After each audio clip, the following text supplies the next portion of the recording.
India mi ke channel Banwan Rak Kubor Baman Lagasmi. Presiden ke US Donald Trump ka singi ublay ula ong baka Amerika ka kuha banyara bika China om ban pensitom ya ka da ka bawon ra ka sur panya sok katuk anisngi hadin ba uperngam ban kentiu ya ka khajana ka ba 6% halor kari ka ba ar ka yo ka kot ha ka perthai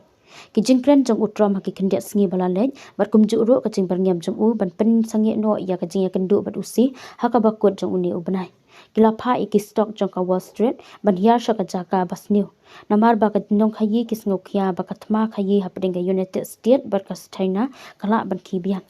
ka US ka kwa ban yarap ke China om ban panjanjar he ka utrom ula ong ha ka jingkren jong u ha ka ran santru social da ka ba ban rap ba u president ka China u Xi Jinping badon burom kwa ka jing kan du jingkermen na ka banta ka ri jong u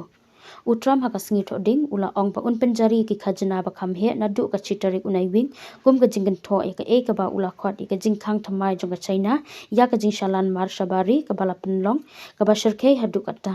halor ka kharkhana shna mar po khando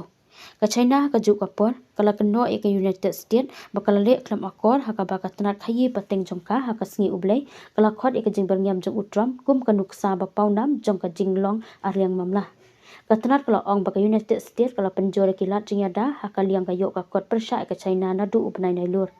kimar jong ka China menta ki kendu ki khajna ka US ka balai 4% hapo ki khajna bla bu da utram kadba udang keno ya ka China baklaya rap ha ka khayi pateng fentanyl bar kumju ro ya ki rukom khayi bom hok